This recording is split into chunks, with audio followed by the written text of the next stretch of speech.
कोई दरबार नहीं है मैया, कोई पर्चा वर्चा नहीं, सब पागल बनाने का साधन है। यदि आप कुछ चाहते हैं तो भगवान की शरण में जाओ। भाई विचार करो, जो लक्ष्मीपति हैं, जिनकी पत्नी स्वयं लक्ष्मी हैं, उनसे बड़ा कोई हो सकता है? यदि कुछ चाहते हो तो भगवान के शरण में जाओ। भाई उनकी पत्नी लक्ष्मी हैं, लक्ष्मी मैया जिनके चरण दबाती हैं, वो आपकी इच्छाएं पूर्ण नहीं कर पाएंगे। और भैया सत्य बात बतावें, धन संपत्ति होना ये भगवान की कृपा बिल्कुल नहीं है। आप सोचो कि भगवान की कृपा से धन मिलता है, संपत्ति मिलती है, तो नहीं। धन संपत्ति तो हमारे कर्मों से हमें मिलती है। अब कहो बोले घर पर बैठे रहो, कुछ काम धंधा नहीं करो और कहो घर पर लक्ष्मी आ जाए, तो संभव है कि नहीं। जितनी मेहनत करोगे, जितना कर्म करोगे, उतना धन तो आपको मिलेगा ही मिलेगा। अब कुछ लोगों का भाई ऐसा भी होता है जो बहुत मेहनत कर रहे हैं, लेकिन फिर भी जितनी मेहनत कर रहे हैं उतना धन नहीं मिल रहा है। तो बोले ऐसा क्यों? बोले उनका प्रारब्ध ठीक नहीं है। प्रारब्ध अर्थात भूतकाल, पिछला समय। बोले हो सकता है प्रारब्ध में उनसे कुछ गलतियां हुई हों, कोई अपराध हुए हों। और कुछ लोग ऐसे भी हैं, बोले जो ना भगवान का भजन कर रहे हैं, ना कोई पूजा पाठ कर रहे हैं, ना बहुत अधिक परिश्रम मेहनत कर रहे हैं, लेकिन फिर भी उनके पास बहुत धन संपत्ति है। बोले ऐसा क्यों? भैया उनका प्रारब्ध अच्छा है, वो पहले बहुत अच्छे कर्म करके आए हैं, इसलिए उनको अभी मिल रहा है। जो पहले करके आए हैं उनको अभी मिल रहा है, जो अभी कर रहे हैं उनको आगे मिलेगा। पहले प्रारब्ध का फल। ऐसे समझिए, एक ब्राह्मण, बड़े निर्धन ब्राह्मण थे, गरीब ब्राह्मण थे। एक ही पुत्री ब्राह्मण के यहाँ, ब्राह्मण की एक पुत्री, एक कन्या और अकेले ब्राह्मण, कोई घर पर निर्धन थे, भिक्षा मांगकर घर परिवार चलाते थे। धीरे धीरे समय बीता, अब पुत्री विवाह योग्य हो गई, तो ब्राह्मण ने सोचा क्या करे, गए जंगल में। जंगल में जाकर लक्ष्मी मैया की साधना करी कि लक्ष्मी मैया को प्रसन्न करके उनसे थोड़ा सा धन मांगेंगे, जिस धन के द्वारा हमारी पुत्री का विवाह हो सके। जंगल में गए, जाकर भजन साधना करने लगे। बहुत समय बीत गया। अब सब गांव के लोगों ने सोचा कि ब्राह्मण तो चले गए, बोले इनकी अकेली कन्या है, कौन विवाह करेगा। तो एक दिन सब गांव के लोगों ने मिलकर धन एकत्रित किया और ब्राह्मण की पुत्री का विवाह कर दिया। अब ब्राह्मण देखता कि कुछ समय पश्चात साधना पूर्ण हुई, लक्ष्मी मैया प्रसन्न हुई। लक्ष्मी मैया प्रकट होकर आकर लक्ष्मी मैया ने दर्शन दिया। बोले मांगो ब्राह्मण, क्या चाहते हो? तो ब्राह्मण देवता बोले मैया एक पुत्री है जिसका विवाह करना है, तो उसके विवाह के लिए कुछ धन दे दीजिए। तो लक्ष्मी मैया ने कहा महाराज आपकी उन पुत्री का तो विवाह हो गया है, सब गांव के लोगों ने मिलकर विवाह कर दिया। तो ब्राह्मण बोले बस मैया हमें यही चाहिए था। बोले अब कोई और इच्छा नहीं। तो लक्ष्मी मैया ने कहा नहीं ब्राह्मण, आपने साधना करी है, आपने कर्म किया है, तो फल तो आपको मिलेगा। तो ब्राह्मण बोले नहीं मैया, बस पुत्री के विवाह के लिए आपकी साधना तपस्या की थी, पुत्री का विवाह हो ही गया, अब नहीं चाहिए। तो लक्ष्मी मैया ने कहा बोले नहीं ब्राह्मण, बोले फल तो मिलेगा। तो ब्राह्मण ने पूछा बोले मैया क्या फल है हमारी साधना का? तो लक्ष्मी मैया ने कहा बोले तुम्हारी साधना का यह फल है कि तुम 1 वर्ष 1 साल तक राज्य शासन करोगे, राजा की तरह जीवन जियोगे। ब्राह्मण हंसने लगे, बोले हम इतने निर्धन गरीब ब्राह्मण, बोले हमें कौन 1 वर्ष के लिए राजा बनाएगा। अब लक्ष्मी मैया ने कहा बोले राजा का पद तो तुम्हें मिलेगा। इन्होंने कहा नहीं मैया हमें नहीं चाहिए। लक्ष्मी मैया ने कहा भोगना तो पड़ेगा, भाई कर्म किया है तो फल तो मिलेगा। लक्ष्मी मैया अंतर ध्यान हो गई, अभी आए। इन्होंने सोचा यदि राजा का पद मिलेगा तो बोले फिर हमारी भजन साधना छूट जाएगी। बोले क्या करें? तो बोले ऐसा करते हैं हम आत्महत्या कर लेते हैं। बोले मर जाएंगे तो ना राजा का पद मिलेगा ना कुछ होगा।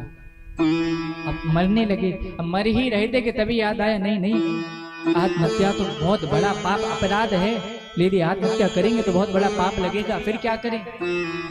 गए राजा के महल में गए और राजा अपनी सिंहासन में बैठा हुआ था। ये पहुंचे, इन्होंने अपने पांव से जूता निकालकर फेंक कर राजा के मुंह पर मारा। अब लेकिन वो जो जूता इन ब्राह्मण ने फेंक कर मारा, बोले वो राजा के मुंह पर ना लगकर राजा के सिंहासन के ऊपर लगा। और उसी सिंहासन पर एक सांप बैठा हुआ था जो राजा को डसने के लिए आया था। अब ब्राह्मण ने जब जूता फेंक कर मारा तो जूता गला सांप में, सांप मर गया। सांप गिरा नीचे, जूता नीचे गिरा। राजा को क्रोध आया, सैनिकों से कहा कि बंदी बना लो इन ब्राह्मण को। उन्होंने राजा को जूता फेंक कर मारा, सब सैनिक आए, बंदी बना लिया। तभी राजा ने देखा कि सांप मरा पड़ा है, जूता डला है। राजा को समझ नहीं आया, राज ज्योतिषी को बुलाया, पूछा महाराज ये सब क्या हो रहा है, कुछ समझ में नहीं आ रहा। राज ज्योतिषी ने देखा, कुंडली देखकर बताया, बोले राजन आज आपके ऊपर काल सर्प दोष था। बोले आज आपकी जो है सर्प के काटने से मृत्यु संभव थी, होनी थी मृत्यु। बोले लेकिन बोले इन ब्राह्मण ने जो है जूता फेंक कर मारा, सांप मर गया, बोले आप बच गए। अब राजा ने जब इतना सुना तुरंत सैनिकों से कहा भैया छोड़ो छोड़ो ब्राह्मण को छोड़ो। सैनिकों ने छोड़ दिया। राजा गए, राजा ने क्षमा मांगी। अच्छा ब्राह्मण ने जूता फेंक कर क्यों मारा था? सोचा था कि राजा में जूता फेंक कर मारेंगे, राजा को क्रोध आएगा और राजा हमें मृत्यु दंड देंगे। बोले मृत्यु दंड देंगे तो हम मर जाएंगे, ना हमें राज्य शासन करना पड़ेगा, ना अपराध होगा, ना कुछ, धर्म भी नहीं छूटेगा। अच्छा ब्राह्मण क्यों नहीं चाहते थे राजा का पद पाना? क्यों? क्योंकि यदि राजा बन जाते तो ब्राह्मण का धर्म होता है सिर्फ धार्मिक कार्य करना, केवल पांडित्य कर्म करना, अनुष्ठान करें, भागवत कथा करें, भगवान का भजन करें। यदि ब्राह्मण जो है पुरोहित कर्म छोड़कर कोई दूसरा कर्म करता है तो उसका धर्म समाप्त हो जाता है।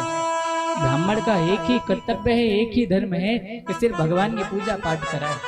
जो ब्राह्मण पूजा पाठ छोड़कर व्यापार कर रहे हैं, नौकरी बिजनेस कर रहे हैं, बोले उनका धर्म उनके साथ नहीं है। और जब धर्म साथ नहीं है तो बोले कभी कोई व्यक्ति सुखी नहीं हो सकता वगैरह धर्म के। तो इसलिए ब्राह्मण ने सोचा यदि राजा बनेंगे, राज्य शासन करेंगे तो धर्म छूट जाएगा। राजा का अपमान करने आए थे लेकिन उल्टा हुआ। राजा ने आकर ब्राह्मण से क्षमा मांगी और ब्राह्मण को ले जाकर अपने सिंहासन पर बैठा दिया। अब ब्राह्मण बोले राजन नहीं नहीं हमें मृत्यु दंड दो, हमने आपका अपमान किया है। राजा बोले नहीं महाराज आपने हमारे प्राण बचाए, आपको मृत्यु दंड हम कैसे दे सकते हैं? अब ब्राह्मण बार बार कहें कि नहीं नहीं राजन मृत्यु दंड दो, मृत्यु दंड दो। राजा ने कहा नहीं नहीं आप मृत्यु दंड देने योग्य नहीं। राजा ने अपने सिंहासन पर बैठाया और अब तो स्वयं राजा उनकी सेवा करने लगे। रोज राजा उनके चरण दबाएं, बढ़िया भोजन पवाएं, अपने ही विश्राम कक्ष में जो है उन्हें विश्राम कराएं। धीरे धीरे समय बीता। अब जब ब्राह्मण देवता का 1 वर्ष पूरा होने लगा तो एक दिन राजा और ब्राह्मण दोनों जंगल में गए। सैनिक भी साथ में थे, शिकार के लिए जंगल में गए। तो रात्रि का समय हो गया। अब रात्रि का समय हुआ तो राजा ने सोचा कि कहाँ राज्य वापस जाएंगे, आज रात्रि जंगल में ही विश्राम कर लेते हैं, जंगल में ही विश्राम कर लेते हैं। ठहरे, रात हो गई, सोने लगे, शयन किया। भाई राजा लेटे हुए थे, समीप भी ब्राह्मण लेटे हुए थे और जो अन्य सैनिक थे वो अलग दूसरे कक्ष में दूसरे स्थान पर लेटे थे। अब रात्रि में राजा तो सो रहे थे, ब्राह्मण की आंख खुली, ब्राह्मण को आवाज आई खुशी की। अब जब आवाज आई तो ब्राह्मण ने जैसे उठकर देखा एक सांप जो है राजा की ओर चला आ रहा है। ब्राह्मण ने सोचा इस राजा ने हमारी इतनी सेवा की है, बोले ये सांप आकर राजा को काटेगा, बोले राजा को काटेगा तो राजा की मृत्यु हो जाएगी। नहीं नहीं इन राजा ने 1 साल से हमारी इतनी सेवा कर रहे हैं, बोले इन्हें हम मरने नहीं देंगे। क्या किया, ब्राह्मण ने तलवार उठाई और तलवार उठाकर जैसे सांप को मारने लगे तो सांप वहां से जो है भाग गया। अब लेकिन इतने में राजा की आंख खुल गई। राजा की आंख खुली, राजा ने ब्राह्मण के हाथ में देखा तलवार, तो राजा को क्रोध आया। बोले अरे ब्राह्मण तुम जो है राज्य के लोभ के कारण आज हमें मारना चाह रहे हो एकांत अवसर पाकर। तो ब्राह्मण ने कहा बोले नहीं नहीं राजन हम तो वो सांप आया था, सांप को भगा रहे थे, सांप को मार रहे थे। राजा ने देखा कोई सांप नहीं, सांप तो भाग गया। ब्राह्मण ने बहुत कहा अब भाई चाहे जितनी सफाई देते रहो आप, यदि सबूत नहीं है तो आप यदि बेगुनाह भी होंगे तो आपका कोई स्वीकार नहीं करेगा, आप गुनाहगार ही ठहराए जाएंगे यदि सबूत नहीं होगा। खूब कहते रहे, ब्राह्मण देवता बोले नहीं नहीं राजन आपको मारना नहीं चाह रहे। राजा ने तुरंत उनको जो है राज्य से बाहर निकाला, मारा नहीं। राजा ने सोचा ब्राह्मण हैं तो राजा ने अपने राज्य से उन्हें वापस निकाल दिया। अब ब्राह्मण राज्य से बाहर निकले, ब्राह्मण विचार कर रहे थे इतना सब हुआ क्यों हुआ। तो ब्राह्मण को याद आया, बोले हाँ लक्ष्मी मैया ने वरदान दिया था कि ब्राह्मण रहता आप जो है 1 साल तक राज्य शासन करोगे, राजा की तरह जीवन जियोगे। बोले 1 साल तक राजा ने हमारी सेवा की, बोले 1 वर्ष जैसे पूर्ण हुआ तो आज यह सब घटना घटित हो गई। प्रेम से कहिए राधे राधे। अर्थात जितना कर्म आप करेंगे, जो भजन करेंगे या जो भी परिश्रम आप करेंगे, उसका फल तो आपको मिलेगा। अच्छा कर्म करेंगे अच्छा फल मिलेगा, बुरा कर्म करेंगे बुरा फल मिलेगा, मिलेगा अवश्य। प्रकृति के द्वारा मिलेगा। प्रकृति कभी किसी का अपने पास रखती नहीं है, चाहे भाई उसका अच्छा हो या उसका बुरा हो, हमेशा प्रकृति लौटाती है। तो सुखदेव जी ने कहा राजन